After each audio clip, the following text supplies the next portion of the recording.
Fala galera do primeiro ano, tudo bem com vocês? Hoje nós vamos falar sobre substâncias orgânicas. Na aula passada falamos sobre substâncias inorgânicas. Vocês lembram a diferença entre substâncias orgânicas e inorgânicas que eu comentei lá na nossa aula passada? Eu falei que as substâncias orgânicas tinham um elemento principal. Qual era esse elemento que caracteriza uma substância orgânica? O elemento, ó, carbono. Já as substâncias inorgânicas não têm o elemento carbono. Hoje nós vamos falar sobre duas substâncias orgânicas, os carboidratos e as proteínas. Na nossa próxima aula, a gente finaliza esse assunto e o módulo 3 de Química da Vida, falando sobre lipídios e vitaminas. É essencial que vocês percebam que essas substâncias estão presentes nos seres vivos, tá? Só que não só, lógico, o elemento carbono vai estar constituindo essas substâncias orgânicas. Os principais elementos que constituem as substâncias orgânicas são, além do carbono, lógico, o hidrogênio, o elemento oxigênio, o elemento nitrogênio, o elemento fósforo e o enxofre. Iniciando a falar sobre os carboidratos têm duas funções importantíssimas. A primeira função é a função energética. Lá no nosso sistema digestório, quando ocorre a quebra de moléculas maiores para moléculas menores, que o nosso corpo pode absorver esses nutrientes. Os principais nutrientes que chegam lá nas células do nosso corpo para que possam ser quebrados na presença de oxigênio durante a respiração celular, são justamente o que? Os carboidratos. Então, para fornecer o que durante a respiração celular? Moléculas energéticas de ATP e, consequentemente, energia. Então, uma função importantíssima dos carboidratos é justamente essa função energética, que permite que o corpo se movimente e execute todos os trabalhos vitais para que o corpo desempenhe todas as suas funcionalidades e se mantenha vivo, lógico. Outra função do carboidratos é uma função estrutural. Então, ó, a celulose, por exemplo, é um carboidrato que está presente na parede celular das células vegetais, então tem a função estrutural. A quitina é um outro carboidrato que está presente também na parede celular e no exoesqueleto de artrópodes, na parede celular dos fungos e no exoesqueleto dos artrópodes. Então, quando a gente, ó, esmaga uma barata com o pé, que faz aquela zoadinha creque-creque ali, a gente está quebrando as moléculas de carboidratos, moléculas de quitina que está formando aquele exoesqueleto do animal. Então, lembrem que o carboidratos tem uma função energética, como também uma função estrutural. Os principais, a composição básica dos carboidratos vai ser carbono, lógico, o elemento hidrogênio e o elemento oxigênio. Então, todo carboidrato é formado por esses três elementos, carbono, hidrogênio e oxigênio. Os carboidratos, eles também são divididos, eles são categorizados em três grupos, monossacarídeos, disacarídeos e polissacarídeos, dependendo do tamanho da molécula. Monossacarídeos, moléculas pequenas, disacarídeos, a gente vai ver que é a união de dois monossacarídeos, e polissacarídeos, a união de vários, de centenas e até milhares de monossacarídeos. Os monossacarídeos têm na sua composição até 7 átomos de carbono. São os menores carboidratos e, por isso, são aqueles carboidratos assimiláveis pelas células. São esses carboidratos que têm a condição de passar pela membrana plasmática de uma célula para que ocorra dentro da célula a respiração celular e para que, a partir dessa molécula, seja fornecida moléculas de ATP e fornecer, consequentemente, energia para o organismo, para o ser vivo. A glicose, que é um importantíssimo monossacarídeo, certo? É o monossacarídeo mais importante, é fonte de energia. Lembra que a glicose é a principal fonte de energia para a respiração celular. A sacarose também é um monossacarídeo importante, tá? É o monossacarídeo da fruta, o açúcar da fruta. Então, os monossacarídeos, disacarídeos, polissacarídeos, ou seja, os carboidratos, eles também são conhecidos como açúcares, mas nem todos têm sabor adocicado, lógico. E eles também são conhecidos como glicídios. Então, se vocês encontrarem algum livro falando glicídios, açúcares, vocês sabem que estão falando dos carboidratos. A glicose tem 6 carbonos. Não sei se vocês lembram que a fórmula molecular da glicose é C6H12O6, então a hexose. Então, dependendo do número de carbono, vai receber os monossacarídeos vão receber uma denominação. Não quero que vocês gravem isso, eu só quero que vocês entendam que para o carboidrato ser considerado um monossacarídeo, precisa ter até 7 carbonos. Um monossacarídeo muito importante é a glicose e a sacarose, que tem na sua constituição 6 carbonos, tá bom? A ribose e a desoxirribose é um açúcar pentose, se é pentose, ó, 5 carbonos, que constitui tanto o DNA quanto o RNA, nesse caso aqui, respectivamente, porque a ribose é o açúcar, a pentose do RNA, e a desoxirribose é o açúcar, a pentose do DNA. Esses açúcares, ribose e desoxirribose, eles formam os nucleotídeos que compõem as grandes moléculas de RNA e DNA. E o disacarídeo? O disacarídeo é formado pela união de 2 monossacarídeos. A maltose, por exemplo, é um disacarídeo formada pela união de 2 moléculas de glicose. E como é que essas moléculas de glicose elas se unem? Como é que ocorre a síntese dessas moléculas de glicose? Quando essas moléculas de glicose elas se unem, ocorre uma desidratação, ou seja, ocorre uma perda de água. Ó, a molécula da água aqui sendo representada, a saída dela. Dessa maneira, ocorre a síntese de 2 moléculas formando um disacarídeo a partir de 2 moléculas de glicose. E como é o nome desse disacarídeo, né? Formado por 2 moléculas de glicose, a maltose. Quando, por exemplo, o ser vivo dentro dele precisa quebrar a maltose, que é um disacarídeo, para formar os monossacarídeos, no caso a glicose, é só fazer o quê? A hidrólise. Colocar água, tá? Colocando água, vai quebrar a maltose, formando, consequentemente, 2 moléculas de glicose, 2 monossacarídeos. Aqui nessa tabelinha abaixo, eu coloquei os disacarídeos mais conhecidos, tá? E as principais ocorrências deles. Então, a maltose, como eu falei, é a formação da glicose mais glicose, a junção desses 2 monossacarídeos, abundante em cereais, principalmente no malte e na cevada. A sacarose, que é aquele açúcar da cozinha mesmo que a gente usa para confeitar, para bolo, é um açúcar presente também na cana-de-açúcar, na beterraba, é a sacarose, que é formada pela união da glicose mais frutose, que são 2 monossacarídeos. A lactose é um disacarídeo formado pela união de 2 monossacarídeos. Quais são esses 2 monossacarídeos? Glicose mais galactose.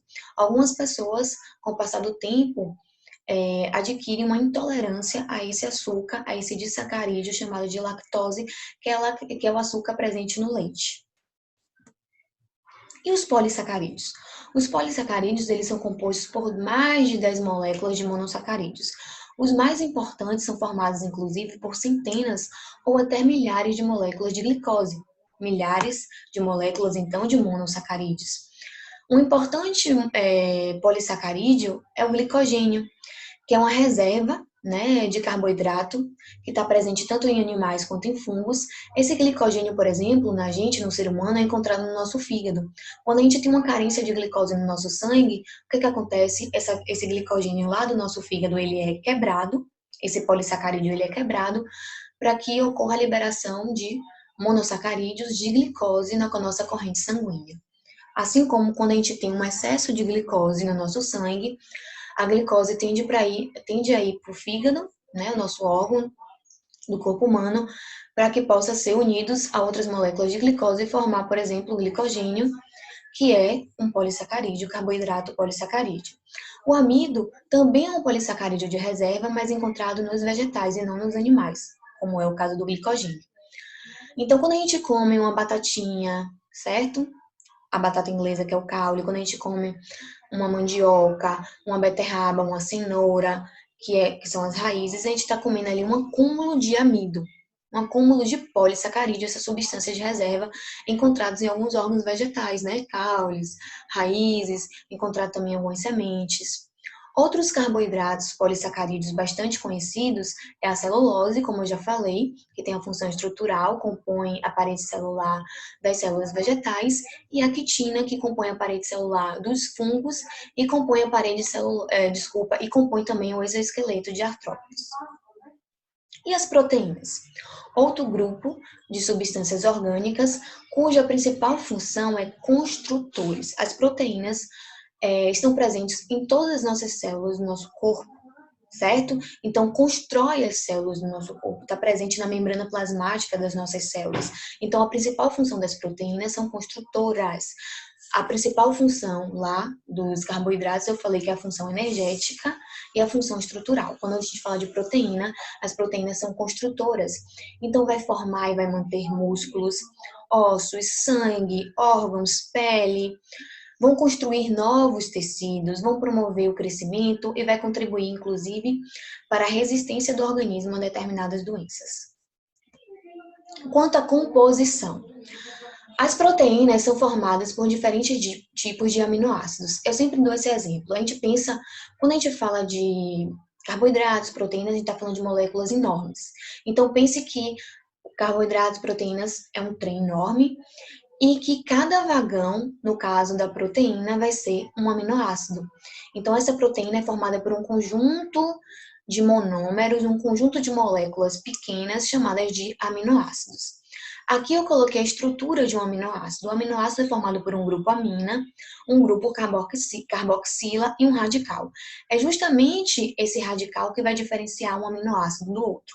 Então, dependendo do radical, tá? É que um aminoácido vai ser de um tipo ou de outro tipo, porque o grupo amina e o grupo carboxila são características de qualquer aminoácido, todo aminoácido vai ter. Existem 20 tipos de aminoácidos conhecidos na natureza. Alguns aminoácidos, chamados de naturais, eles são produzidos pelo próprio organismo.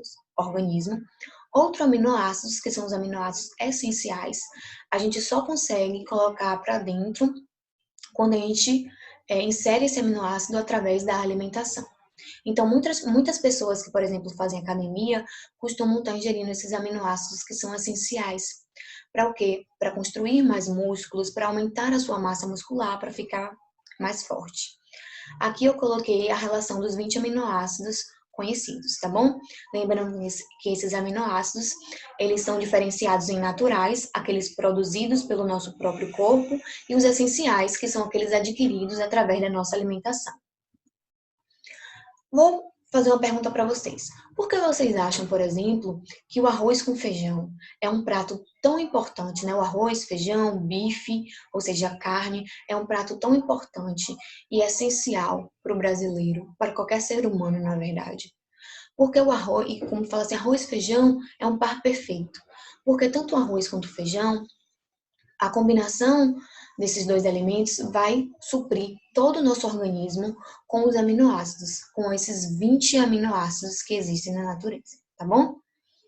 Como essas proteínas são formadas? Então, são formadas pela união de aminoácidos, e esses aminoácidos são unidos por ligação, chamada de ligação peptídica. As proteínas podem ser formadas por pelo menos 80 aminoácidos unidos, tá? Quando uma proteína é formada, ela também é conhecida como polipeptídeo. Poli, muito, peptídeo, por conta da ligação peptídica. Então, vai ser uma molécula formada por várias ligações peptídicas, ou seja, vai ser formada pela união de vários aminoácidos, os quais esses aminoácidos são ligados através dessa ligação chamada de peptídica. As proteínas, elas diferem de si em relação ao número de aminoácidos que estão constituindo essas proteínas, os tipos de aminoácidos que constituem essas proteínas e também a organização desses aminoácidos. Então, é o que vai diferir uma proteína da outra. Lembrando que o máximo de aminoácidos diferentes que pode ter uma proteína, 20 aminoácidos, né? Que são os aminoácidos conhecidos, a quantidade de aminoácidos conhecidos. Quando ocorre alguma alteração nessa formação da proteína, ou seja, no número de aminoácidos, ou quando os aminoácidos trocam de um lugar para outro, o que pode acontecer é que a proteína pode ficar inativa e perder a sua função, tá?